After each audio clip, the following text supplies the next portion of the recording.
so important with this music, maybe with all music, to get to that point where you can allow your intuition to take over. You can become like a Zen state on stage. That's the ideal. And when that happens, that's when something really magical starts happening.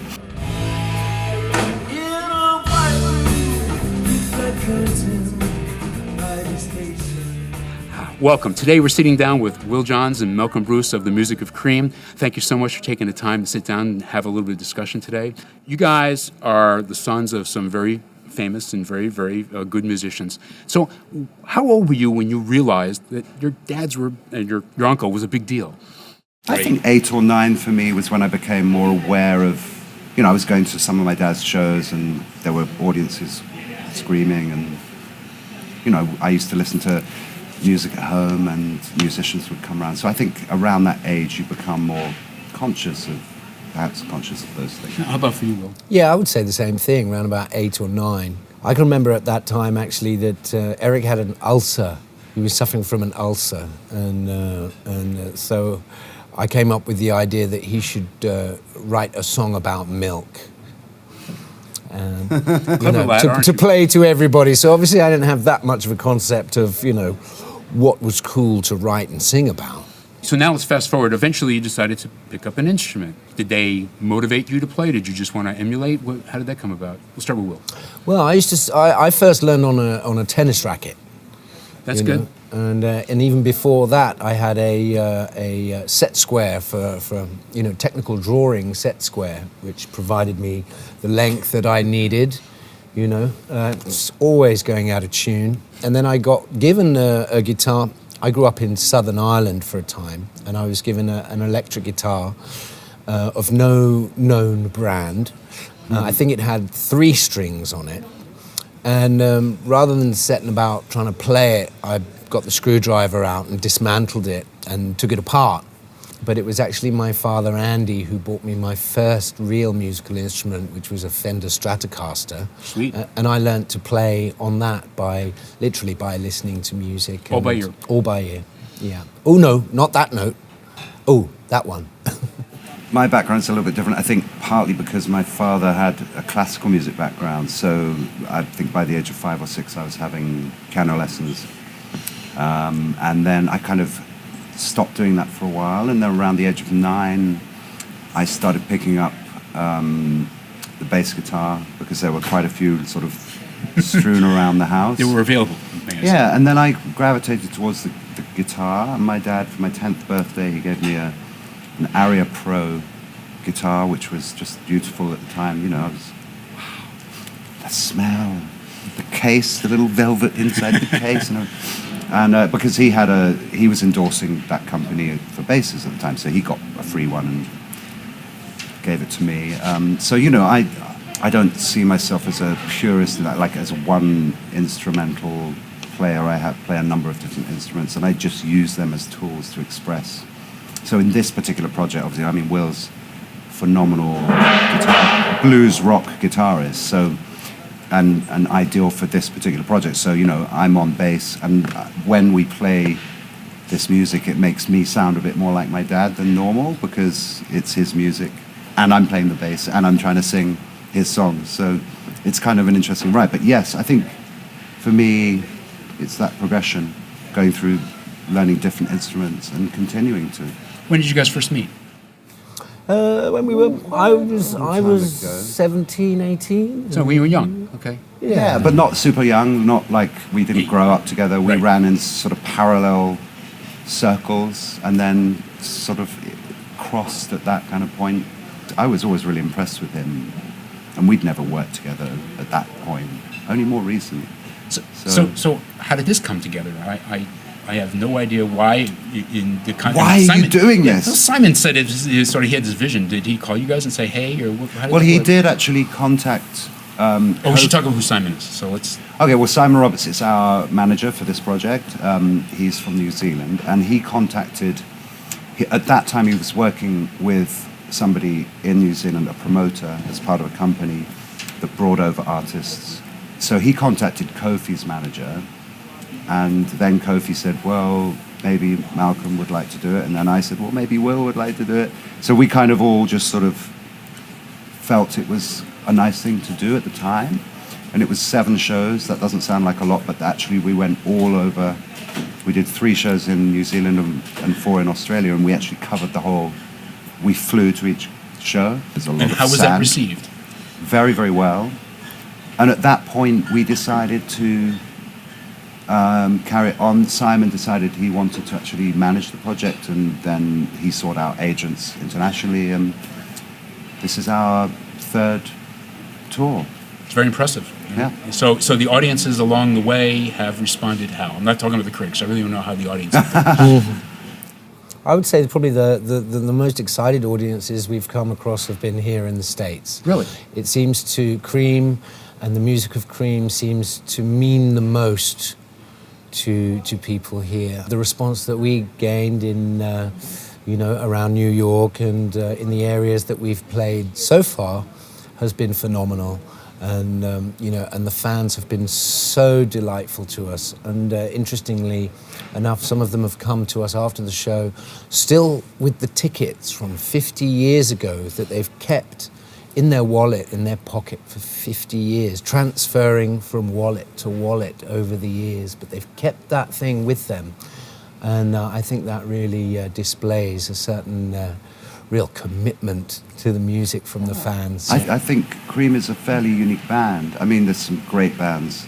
There have been some great bands over the years, but Cream, people that understand what the import of it and the meaning of real musicians playing nicely crafted songs, but then actually going off on a musical journey in terms of improvisation. And it's such a unique thing. I mean, there's nothing else like it, certainly from that time. And really, if you look throughout, I mean, there's obviously jazz improvisation, classical, free improvisation, there's bands like Fish, and it's all great. But to actually take a blues rock sensibility and then it unfolds, and it's so spontaneous. And I think people are really touched by that. It can be a life-changing experience. Well, I love the fact that you guys don't just play the record, that you do embrace the improv, and I think it's just fabulous. I know that it's not, we can't see Cream, but this is a really fun way to see the music of Cream, and I think you guys have done a really good job to blend it. So keep doing that. Is the way. Thank you. That was one of the special things as well, actually, as we do put our own slant on it. To be accepted and for that to be celebrated as well by the fans was, I think that meant a lot.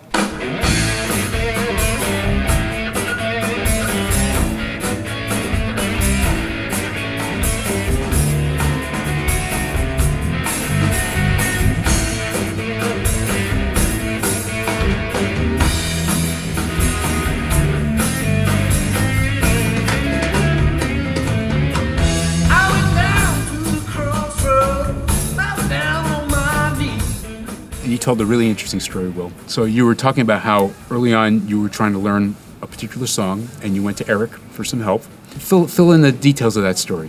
When I was first playing around with the guitar, I asked Eric if he'd show me the opening lines of Crossroads, and so he did the first part, the first riff, and when I felt like I'd nailed that, I came back and I said, okay, I've got that bit. Now, how does the next bit go?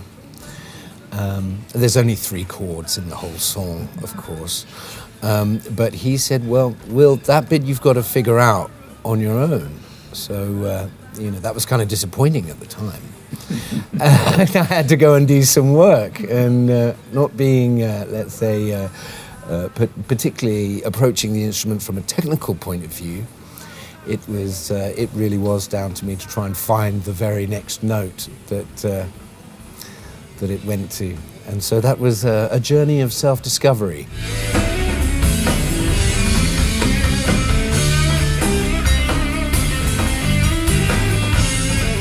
Have you guys gone back and actually studied the originals? You've played the music, you guys interpret it. Do you go back and see for reference checks or anything? Do you care, or how's that work?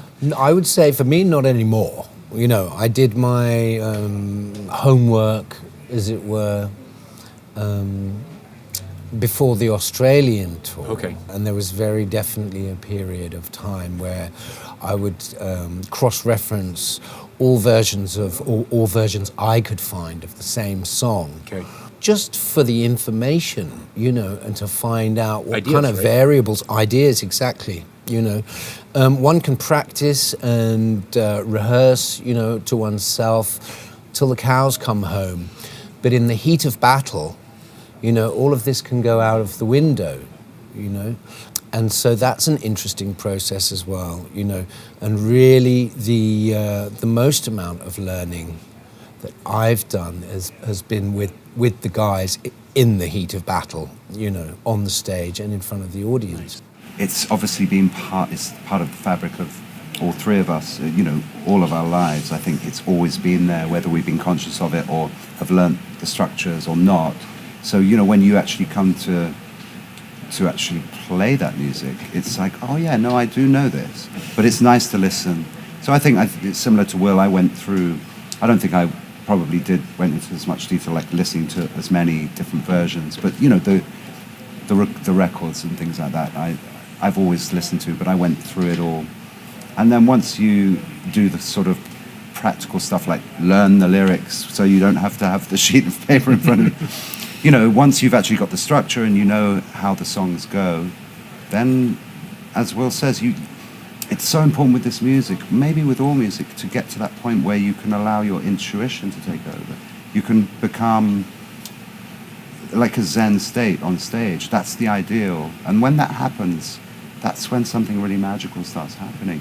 And also, because it's trio music, that's such an important aspect to it. It's not crowded. Like, Right. if you suddenly have even a fourth guy come on stage with a tambourine, it's over. It's not the same. There's a sense of space, and there's a sense of space rhythmically, but also tonally, like the spectrum of sound. The guitar sits here, Yep. the bass sits here. Even if I go really high up in the bass, the frequencies are perfectly matched, the three instruments. You don't want to crowd that. With music, you move in certain directions. There's a naturalness to that. If you play Mozart, there's a sense of phrasing, and everybody that plays it well finds that sense of phrasing. It's Interesting. And obviously there's lots of variation within that, but Mozart had a sense of a shape, and the same with the blues, the same with the phrasing of a guitar solo or whatever. There's a naturalness, and it doesn't come from, as we've just said, it doesn't necessarily come from like listening to the record or the original and copying it note for note. Although sometimes with a couple of the famous solos, I know that Will has locked in, because there's an expectation, Yeah. maybe with Crossroads or the beginning of Sunshine of Your Love, the guitar solo in that it's so iconic You have to that start. you have to really start with that. It's getting me down. Lights closing tired eyes. There's something with you, my love. To give you my golden surprise. I'll be with you, darling, now. Be with you when the stars stop falling.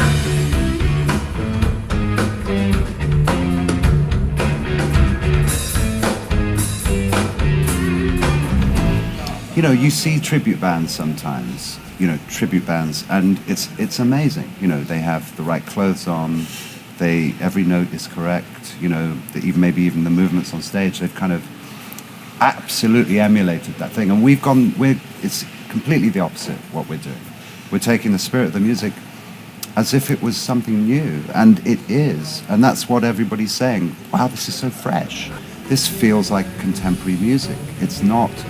It doesn't feel like this is from 50 years ago. It feels like it's completely relevant. And I think that's the mark of great music, that it's timeless.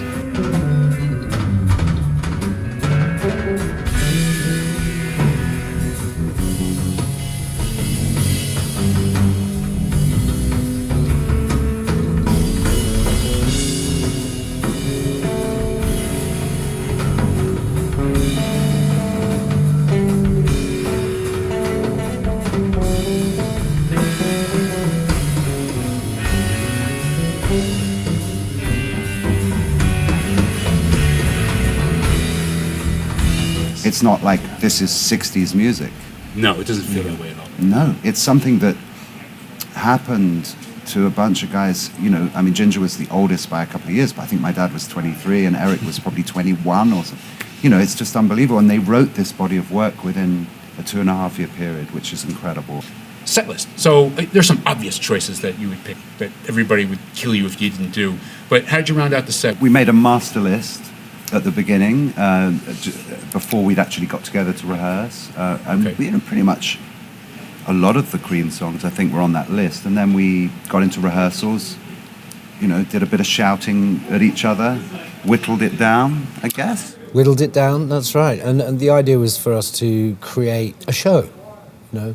And within that show, obviously, you know, we wanted to create a build, in effect, and some peaks, some troughs, and then within that create some opportunities for us to tell some of our stories like we do in the show and interact with some of the visuals that we were going to be working with. In terms of the set, that's evolved. We were playing for about 3 hours on the last tour, and I think we've pulled it back now to about 2.5 hours. Kofi's drum solo in Toad. So you know, that's an important. There is, as Will said, you know, there is sort of a shape, Yep. and really that hitting Kofi's drum solo, moving, everything moves to that, and then at that point we have the last 2 or 3 songs that really just push us out of the gate.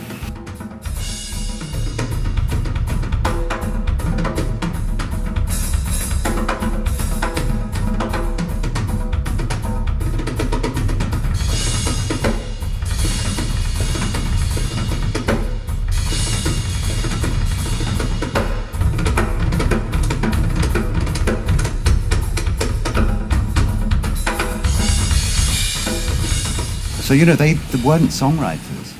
They weren't. And suddenly they became, it very quickly with this Gelled, right? opportunity. Came together. You know, and they had, I mean, Jack and Ginger had a lot of history. They'd been in bands before. My dad had very briefly been in John Mayall's band with Eric. And Ginger loved Eric. And, you know, so the famous story is that, you know, my dad and Ginger had been in the Graham Bond organization. Before that, the Alexis Corner band.